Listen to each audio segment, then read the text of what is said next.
go. All right, I am going to call the meeting to order on Monday, May 2nd at 5 p.m. We've got, do you want me to just like say who's here? Yeah. Or, okay, so we've got Julie Cooper, Taylor Gibson, Hannah, I don't know your last name, Smith. Oh my gosh, Jimmy Smith. Yes, I forgot. And Ben and Johnson are here. Okay. And then do we have any public comment? Okay, There's no one in the waiting. no public comment. And then did everyone have a chance to look over the last meeting minutes? Yes. Okay, and we need to make a motion to adopt the minutes, correct? Okay, would anyone like to make a motion? Do you want to make an motion I move to approve the minutes from last meeting? from last meeting. Yes. Okay, I second that. All in favor, say aye. Aye. Aye. Okay, and then we need to discuss the food carts in the downtown district. Okay, so we had some discussion related to food carts after the last meeting when the food cart pod was brought before us for design review. And so I sent it out to several different cities and did some research on what codes are out there. I know part of our concern was why we could do the design review on the building, but not the cart. And I've not found a single city that has anything related to the carts except for basic maintenance. So I did include the design standards related to minimum maintenance from a few different cities. So Sandy says the exterior shall be clean, free of dents, rust, peeling paint, deterioration. They do say that day glow and highly reflective colors are prohibited. And I imagine that's just a safety standard there. So you don't want it to cause a traffic accident or anything if people are driving by, making it distracting. And most of the rest of them have to do similar, you know, rust, peeling paint, broken windows, that kind of thing. But I haven't seen any that have specific design standards related to the carts. Do we currently have anything in place for maintenance type of stuff? Or did I miss that?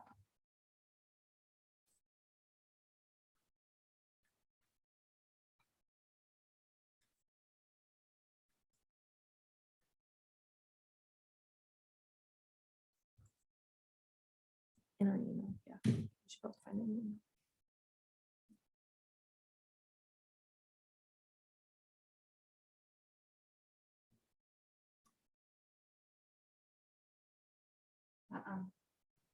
Okay, so we don't currently have anything like that. So is that something that we would need to essentially go to the city with and say, we would like you guys to consider doing this?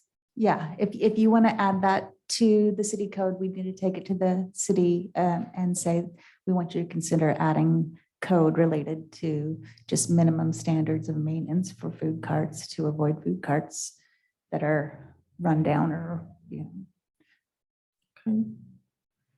There were other issues that came up from other cities that you could consider that relate to shielding the food carts. So things like putting planters around them or some kind of fencing around it so that it's blocking, like the tanks that they use for their propane or their hoses and that kind of thing.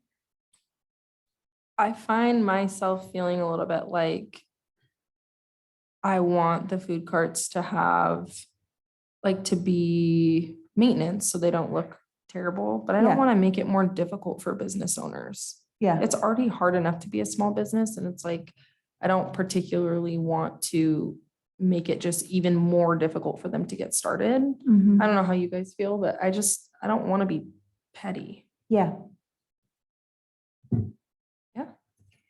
Is this, I just want clarification, is this over Yeah. across the highway? Okay, that, all right. But I think it would apply to all food carts in town, correct? wherever they are in the downtown district. Yes, yeah, it would apply to all food carts in the downtown. Okay. What's everybody else's kind of opinion on that? I agree.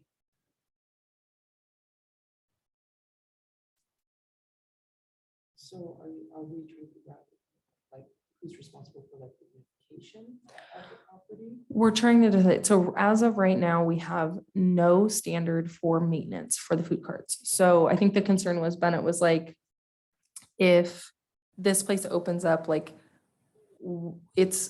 we have no say on the design standard of the food carts, but we have a say on the design standard of the actual building that they're creating. Okay. And so she went and did research and saw that nobody has design standards for their food cart specifically, but they do have maintenance standards. So they can't just look like a piece of junk Right. laying out there. Mhm. So my thought was, I think it's okay to put in maintenance standards for these people to like keep upkeep, just like all the other businesses in town have to do. But I don't want to make it more complicated for them to run their business by saying, you also have to cover this and you have to do this and it has to look like this, because it's hard enough as a small business. I don't want to complicate that for any small business in town. What kind of specifics would that include? And then has that even come up yet? No, Okay. we haven't discussed that. Okay.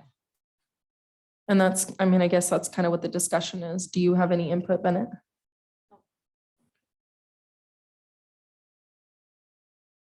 I don't know where to go from here. Okay, so, but you want to consider adding, because I did include,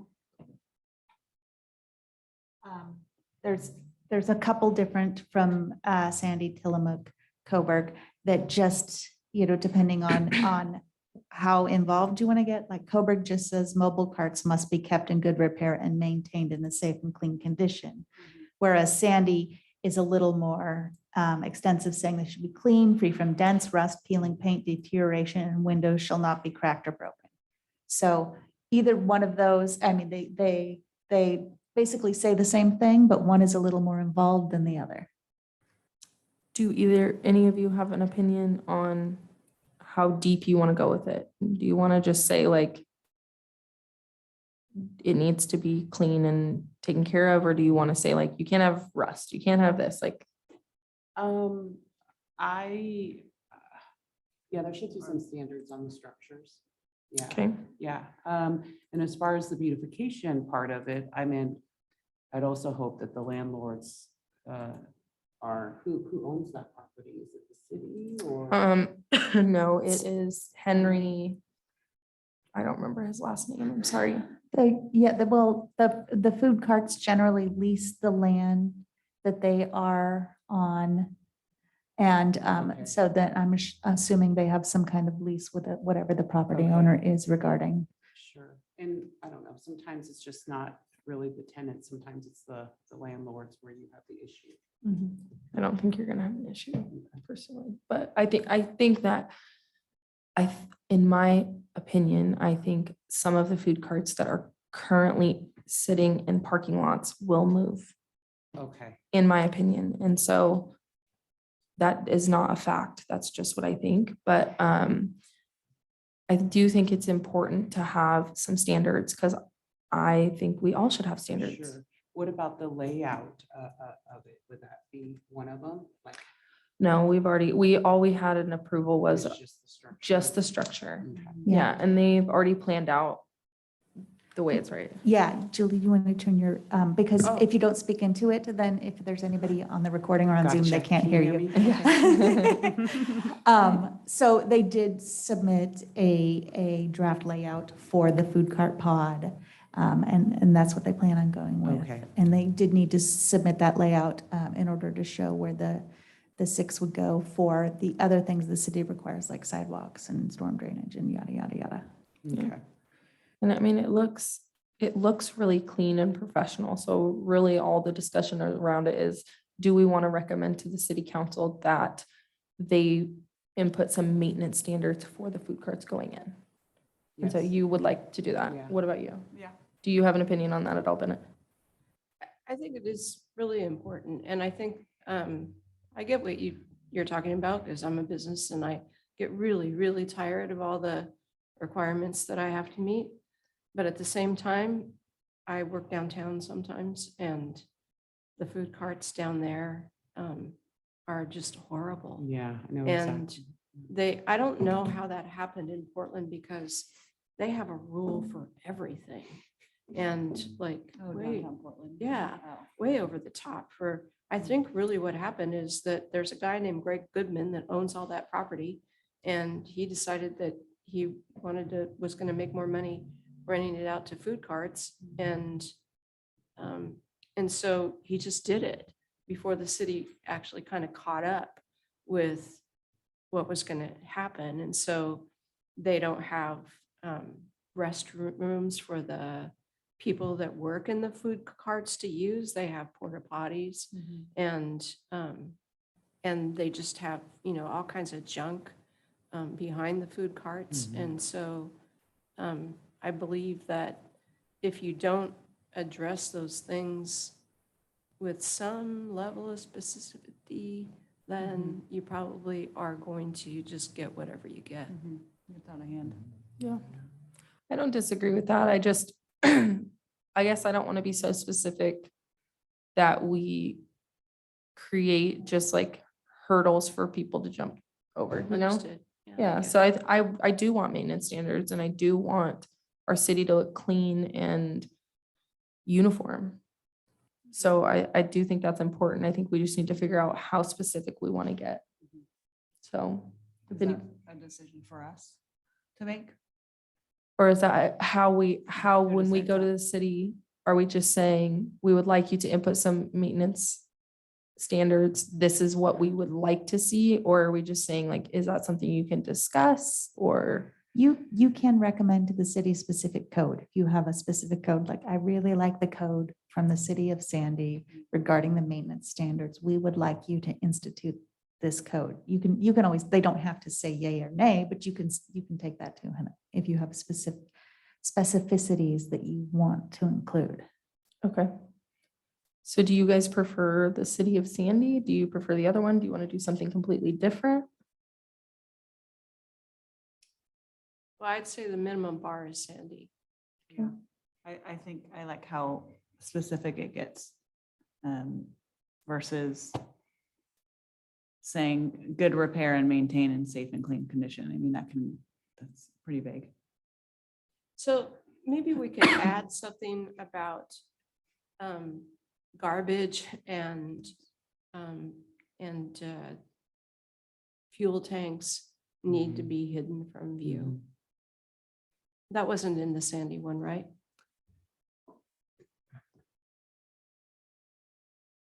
No, No, it's not. it's not.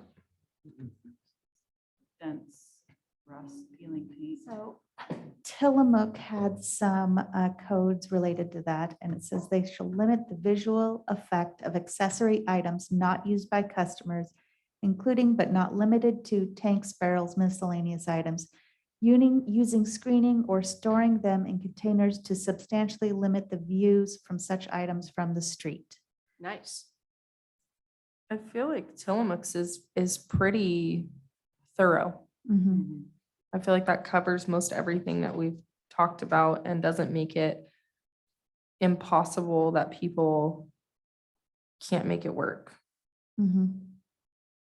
Yeah, So if you look a little above, there, right below Sandy exterior conditions, the Tillamook does have some discussion there about conditions too, which is, I think, a little bit more involved than Sandy's. You know, the cart shall not have missing siding, skirting, or roofing. Carts shall not have more than 10% of any side experiencing rust, peeling paint, corrosion, or other deterioration. Carts shall not have components or attachments in disrepair in a manner that causes an unsafe condition. Tents and canopies associated with the carts shall not have, and then it says tears in the tent's material exceeding 6 inches, mold on the material, a lack of anchoring, or broken or non-functioning supports. Yeah, I like to. Yeah, Tillamook seems pretty thorough. Yeah. Hey, Chris. yeah. Yeah, so I mean, do you guys want to just kind of take Tillamook's and recommend that to city council? Yes. Yeah. I think Okay. that'd be Great. Can I make a motion? Is that allowed? Yeah? I don't know. Sometimes I usually just like say all in favor. Okay, well, I'd like to make a motion to present to city council creating the same standards as the Tillamook standards for food carts.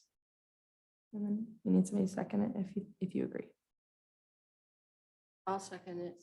So your motion is just to do with the food cart standards, doesn't have to do with the design of the, right? No, because we already made the motion to pass the design standards because no other city has anything to do with design.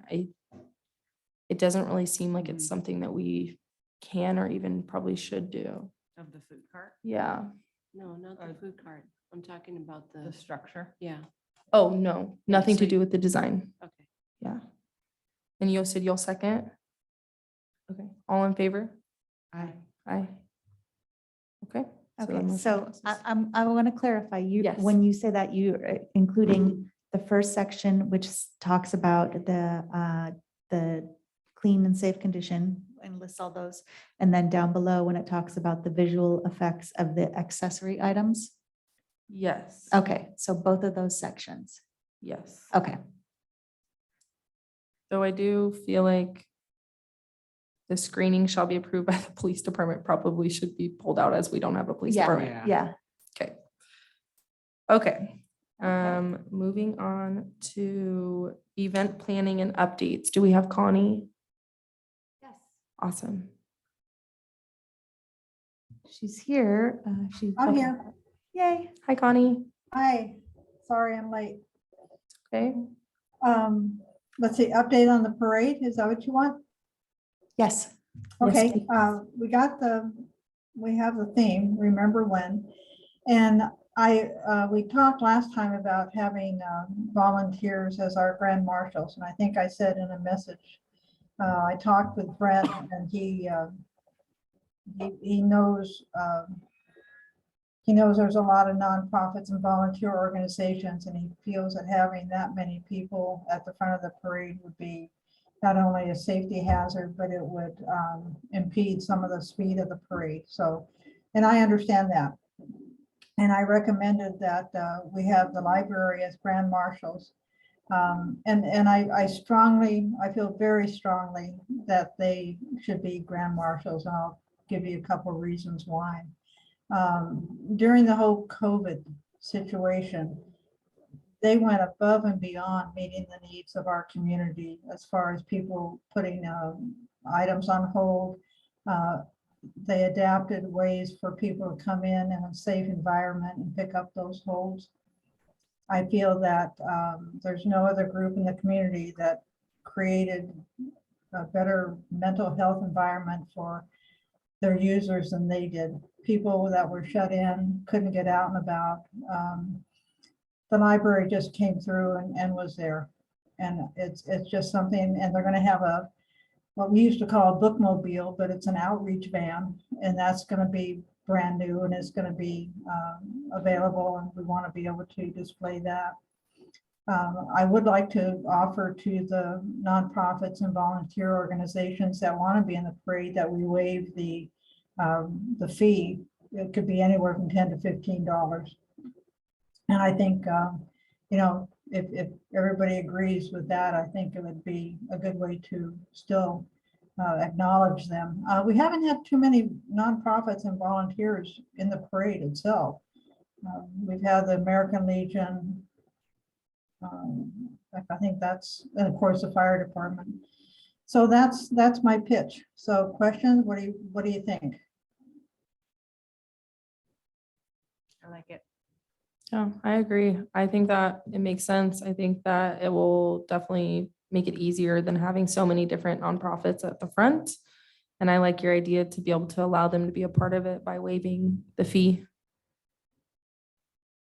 Okay, I agree. with you, anybody Connie. else have concerns or questions?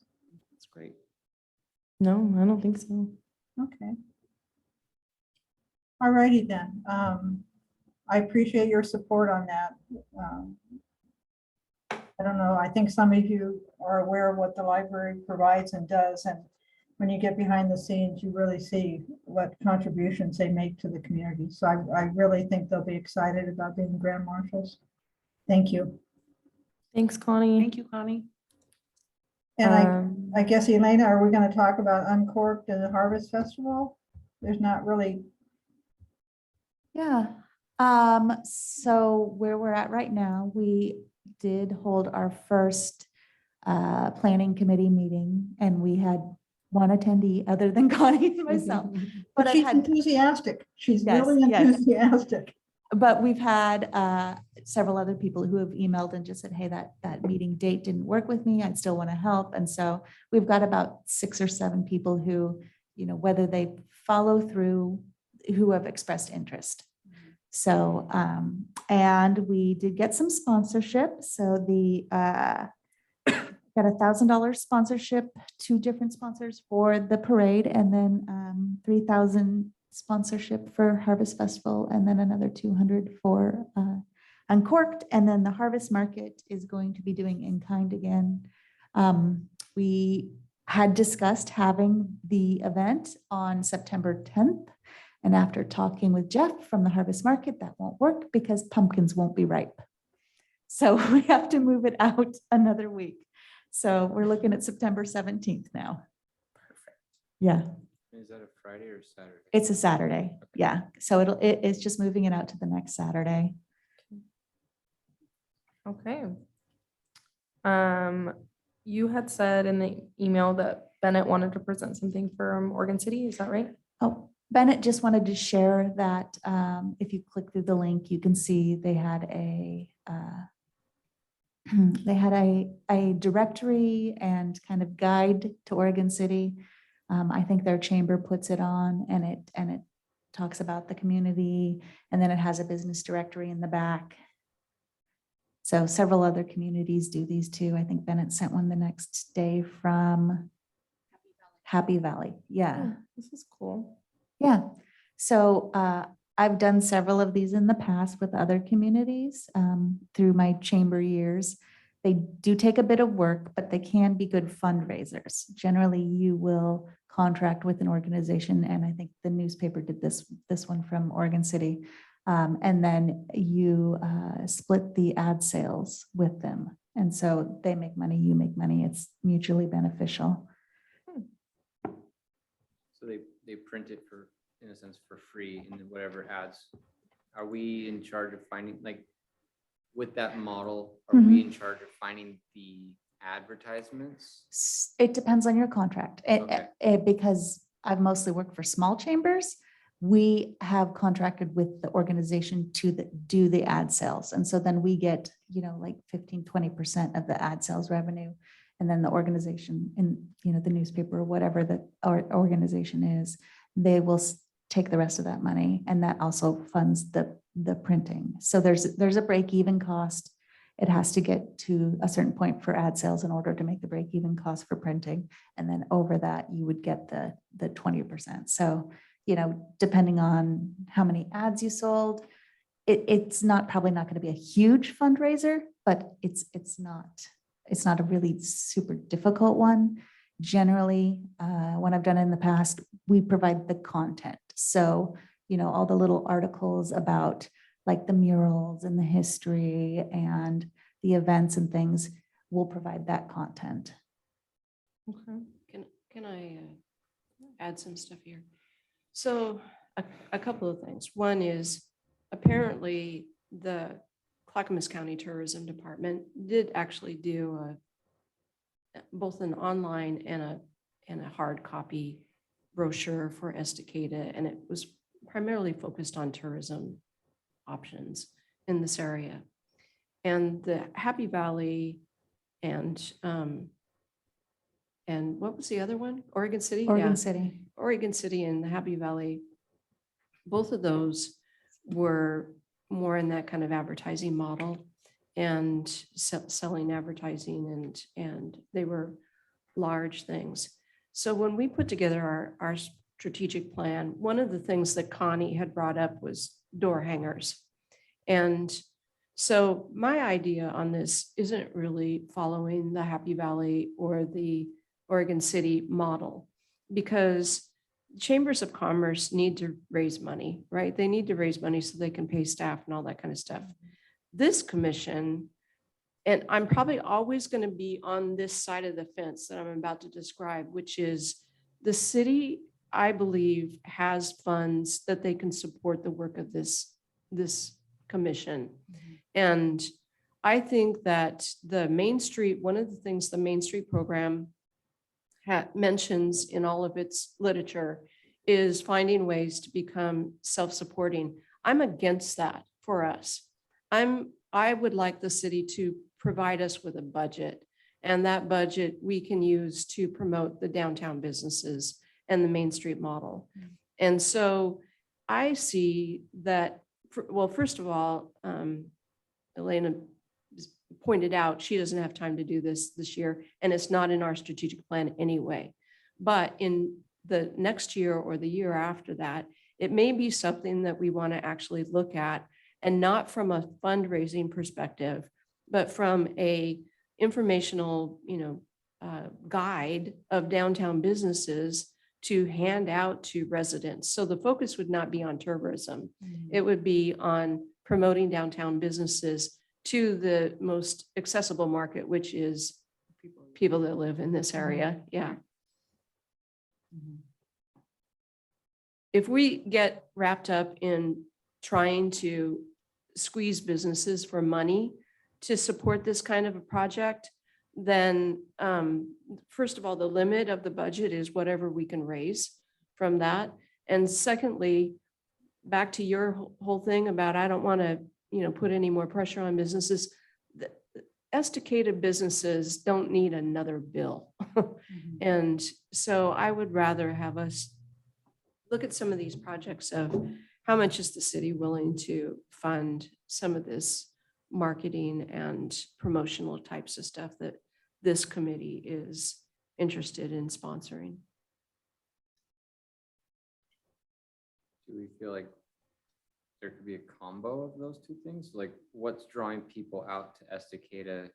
Would that be the businesses here, or would that be the tourism, which then, if it's in the same place, then markets in the sense of staying in doing something? Like, if I'm coming out here to go on the lake, if I'm going out here now that the highway is open to be able to go upriver, but I'm passing through, but I have access to something like that because it drew me out this way. Like, I'm curious on, like, I get the promotion, and I agree with like the city flipping the bill versus us having to go out and put pressure on businesses or donations from entities in here.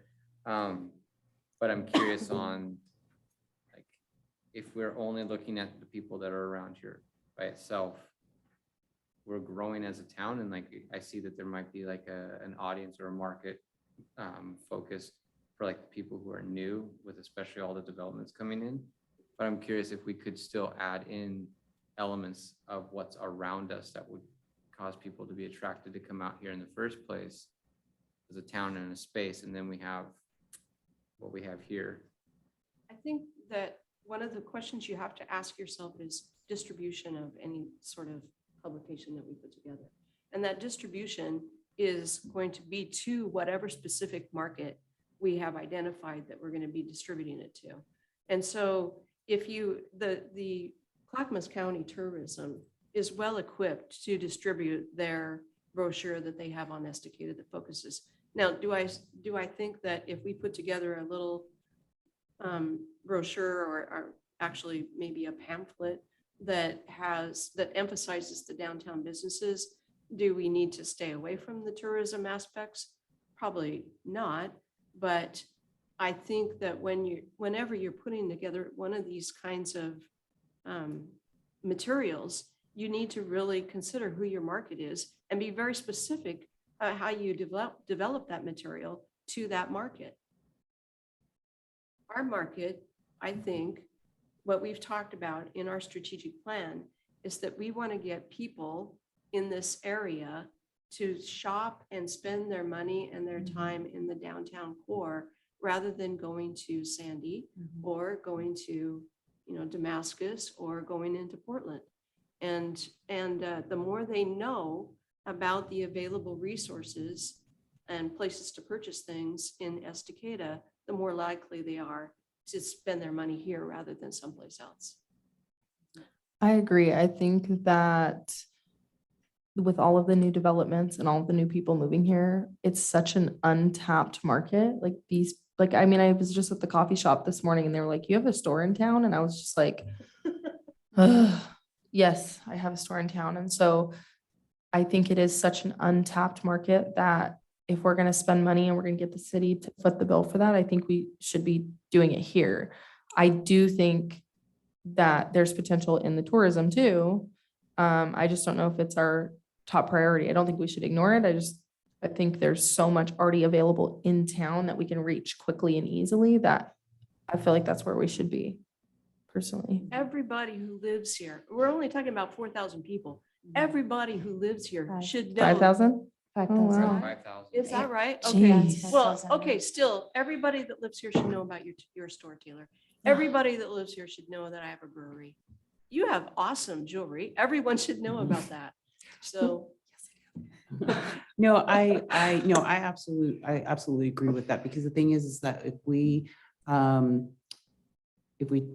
spread the word, if we target, the people who live in the community, in this town, they're the ones that bring the people from the outside into town. Mhm. So they're the ones that bring their friends and their families and have the gatherings or go up the river. So, but yes, I agree with you on that, Bennett.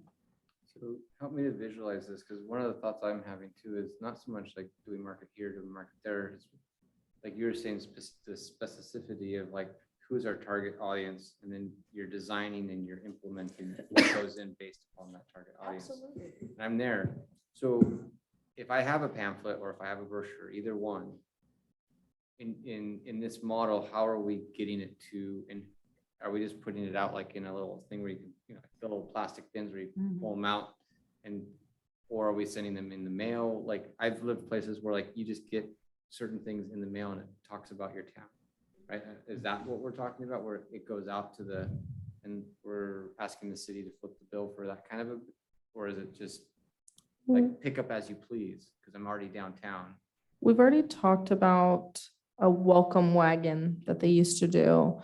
And we keep coming back to this, like as a thing of like, so the chamber used to do this, right? Is that right? They used to go around and give like a packet of things. They may still do it. Yeah. To new residents, they had a deal with the city that the city was providing them with the addresses of people that had started getting water. Oh, Yeah. smart. I've moved, this will be my 4th house I'm buying in 6 years and I've never received anything. So I don't know. Did work. Yeah, I guess they're not doing it anymore. But I mean, that's a really great way to get word out, especially when you just move out to Estacada, you have no idea what's here, to get a pamphlet or a packet or something in the mail of all that we have to offer downtown. And that can include the tourism stuff and, all the local businesses downtown. I'm not sure why we're not doing that or how we can do that, but I think that would be like a super beneficial way to get all of our businesses out there and all of everything downtown Estacada has to offer.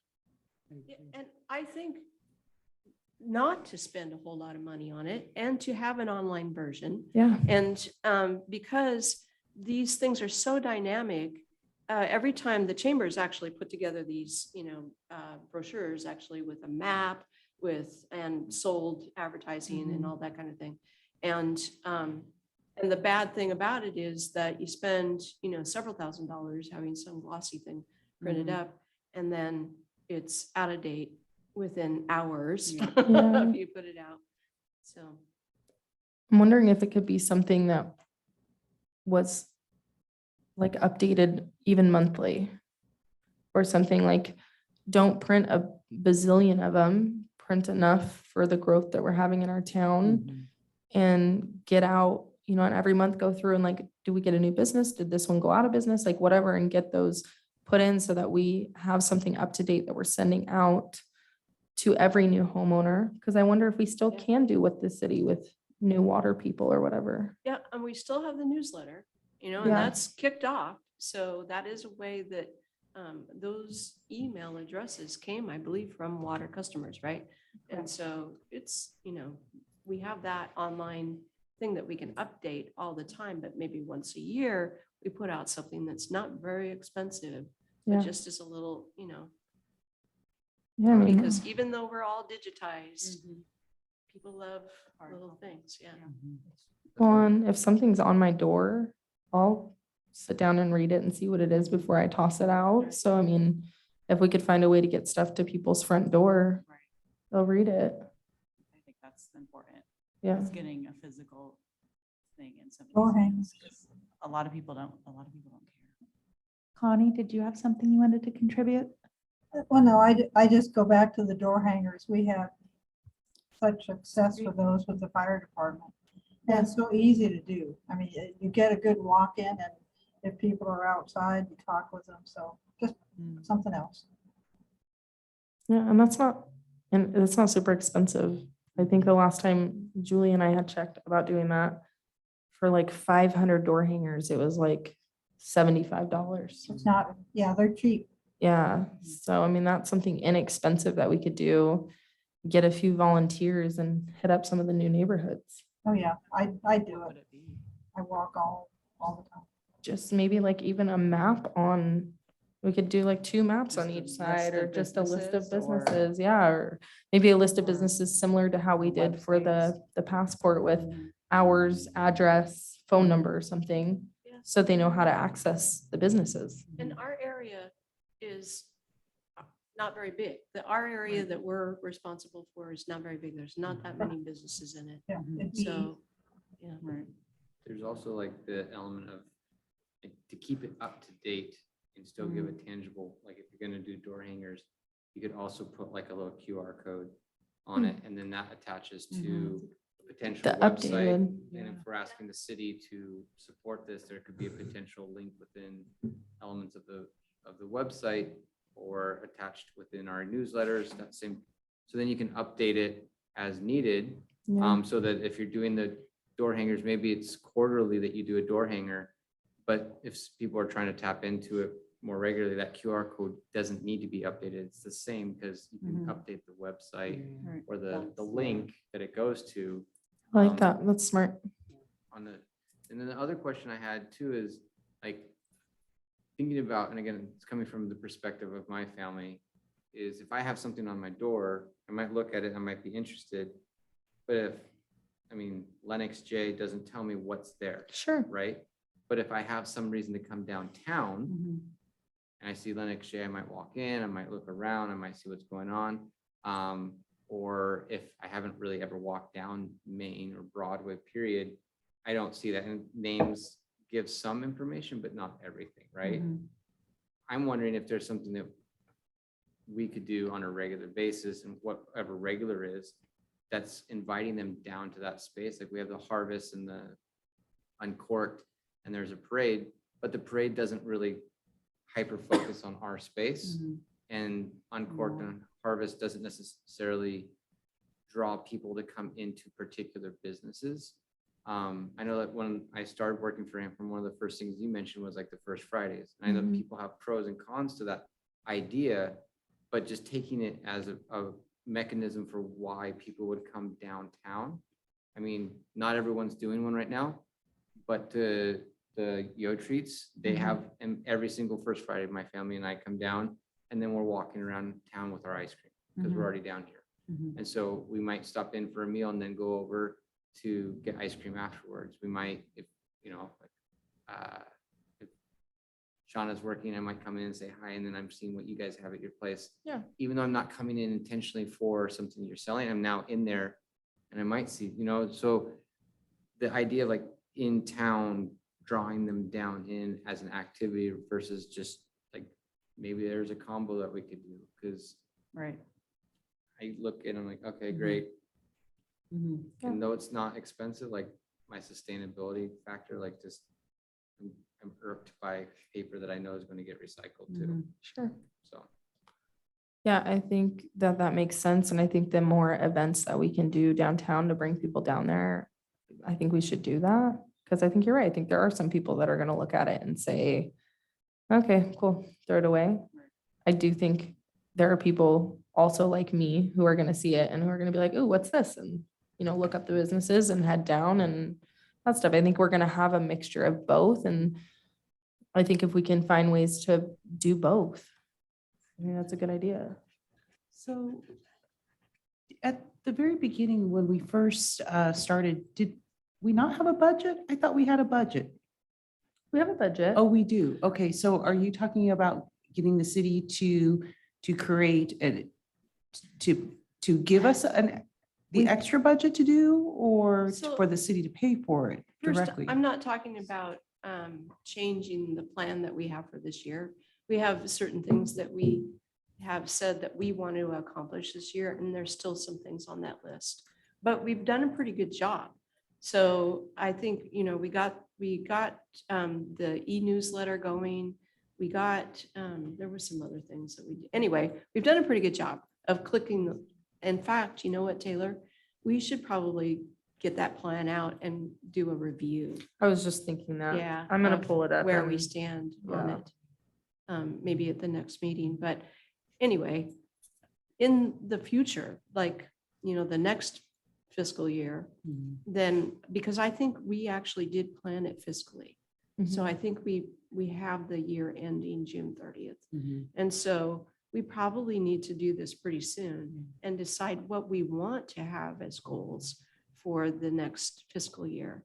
And that's why I wanted to kind of start the conversation. I don't think we should pull over and add a new thing Okay. when we've already made an agreement Okay, to do this, do the things in our plan. makes sense, yes. We did vote to extend the plan through the fiscal year because of where the events fall. They fall all into the next fiscal year.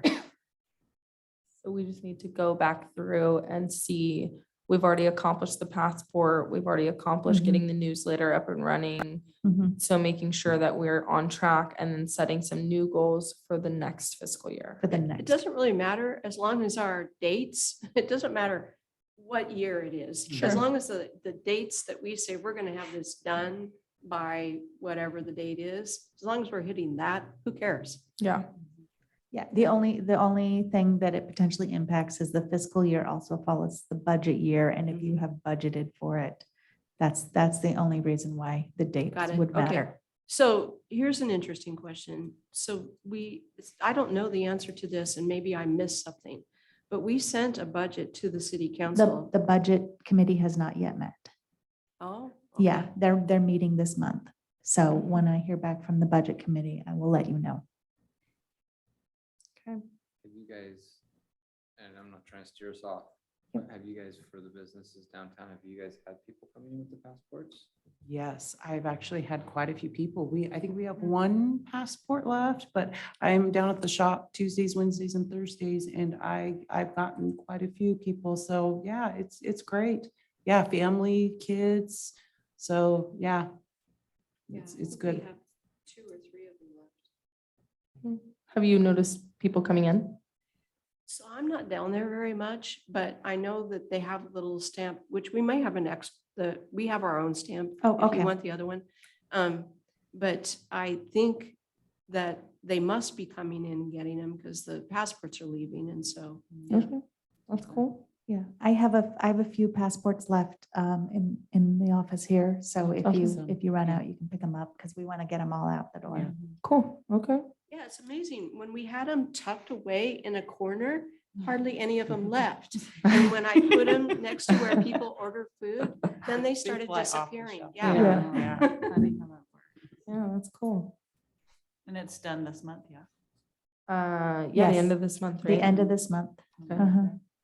And I've been seeing stuff on my Facebook come up and stuff of, like the city of Estacada has been posting about it, and it's been coming up on my Facebook. So I think people are probably seeing it. Okay. Well, so should we put that stuff on the agenda to discuss next meeting? Okay, so you want to add to the agenda next meeting to go over the project plan Yeah. and evaluate it and then look to see potentially goals. adding some new, okay, Yeah. I think that'd be a good idea. So we can talk more in depth about it. sounds good. Okay. Any public comment? Is there anybody? There's no attendees online. Oh, yeah.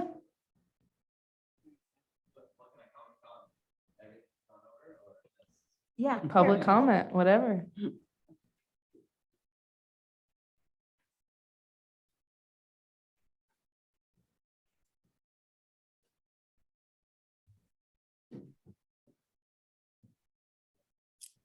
Speak really loud.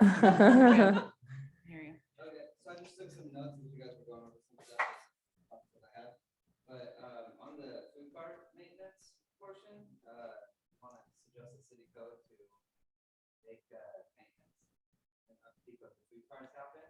I was curious as to who would that apply to? Is it the landowners or the parks themselves? To make the city code and food carts have to get upkept, who upkeeps them? So, Person that owns the cart or the person that owns the lot that's renting the cart? I can answer that. So the code applies to the cart itself, not the property. So the way our code is written right now, it applies to the cart. The cart owner is the one who has to come in and apply for the business license and all that stuff. So that would apply to the cart owner, not the property owner. So Yeah, and then who enforces like the city code on it? we have a code enforcement officer. Awesome. And then I was thinking that if a place was going to be, if a lot owner was going to be having food carts, you could always enforce them that if they choose to go that route, that they have to designate a trash. But the trash area, you can make that designation. The person that owns the land itself is responsible. Regarding where the trash went. For I called it a welcome to town postcard, what I was just thinking of, but that welcome wagon kit, that was about 5 years ago that it ended. With some previous mayors. And I was thinking something that could be simpler for you guys would be maybe just a postcard, but so that way everything can be kept updated online. You can have an individual QR code on those postcards that gets sent out to new watering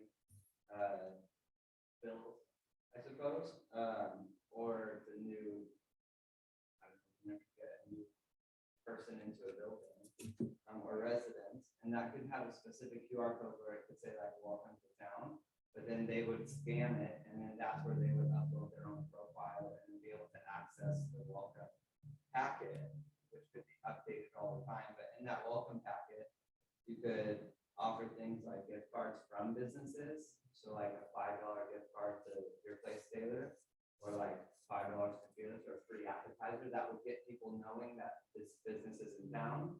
And then it could also bring them in and then draw in more business once they're actually in there. Thought that might be a good idea, as well as being able to sell advertising on the welcome packet itself. You get with like real estate agents or landscaping companies or something. So it's like, welcome to town. Here's some people that can help pay for this thing, but can also help you to give out services to people that don't know because they're new to town. They obviously, you have businesses that sell goods, but you also have businesses that sell services. So if you reached out to those people, I'm sure that they would be involved in helping to offset the cost of doing the postcard, the site creation, having it somewhere. Mhm. I'm sorry, I don't know you, so I could, My name's James Smith. oh, okay. Just outside of town. Okay, nice to meet you. There are some apps that have been marketed to Main Street organizations that do similar, that you can, each business can upload a profile and then people can access the app and they can add coupons and that kind of information to it. I don't know how widely used these apps are in other cities, but if that's something that you're interested in pursuing, that's something we could look at too. Yeah, I think that's really smart. My husband would be all over that. That's like his jam is an app for everything. I do think there are people like me who would absolutely refuse to download an app like that. And I think we can do both. Mhm. I think we can send out a postcard. I think we can have an app. I think we can do all those things to attract each individual person. Because I would never download an app, but he would be all over it. So I think, I mean, I don't know. What do you guys think? I think you could design the front of a postcard where a lot of the businesses somehow are highlighted in some kind of a visual aspect. And when you're flipping it over, like, is it James? Yeah. When James was talking about the idea, like you have a QR, you could also put the app Yep. name on the back so that there's a choice. Yeah. And then, again, quarterly, it is, or, whatever frequency you're gonna put it out. Or if there's just one set one. But again, if it changes who's on the front, because that business is gone for some reason, that could change, like buy a whole stack of particular postcards and just sending them out as new addresses are implementing or coming into. But if you're able to adapt that, I don't know. I like the idea of like where the services, which are still part of our community, but they're not our main focus, they're paying to be a part of the. That's where the sponsorships we've received so far are, besides Harvest Market, are not inside city businesses. Oh. So one is a tree service that's outside the city, and then the other is the Oregon Health Place Marketplace. So they want to market to the community. Yeah, I think we should try to include as many different options as we can that are affordable so we can reach everybody. I think they're all great ideas. So this would go back to like what Bennett was saying, which is like, it's not a part of our fiscal strategic model now, Yeah. but it would be something we would want to put on our next fiscal year as a priority to Yeah. try to implement.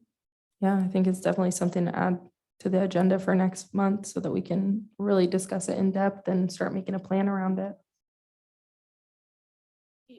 We, excuse me, when we decide to do that, we might want to do like a little mini strategic planning session. So we used a process last time of deciding which projects we wanted to prioritize. We could maybe do like a little mini version of that to select our projects for going forward. Okay. Anything else? Okay, Thank you. thank you. Any commissioner comments? I just want to thank everybody for being here. I really appreciate it. I do have a comment because I know some of you know, but I got a promotion, so I'm the assistant city manager now, which means we'll be hiring a new Main Street director. And I will be staying on with you guys until we have someone new, but you will be hiring somebody new to do this job. Hopefully. Yeah, thank you. Hopefully soon. Are you with I us? gave her the evil eye when I. Connie cursed me out already. So. I know we like you, so. Yeah, no, But yeah. we still have her. We still have her in the city. I'm still in the city. Yeah, I'm working with Melanie. Cool. Yeah. Okay, well, on that note, I guess meeting adjourned at 5:54 PM. Oh, Bye, everybody. okay. Have they replaced Matt yet? That Elena was Matt's replacement. Yeah, part of Right, his, part of it. I handled part of his job, and then they're hiring a community development director who would handle some economic development and then some of the planning portion. And so they had put, I think they've offered for someone, but I don't know if the person has accepted for that position yet. So we may have a couple open positions. Great.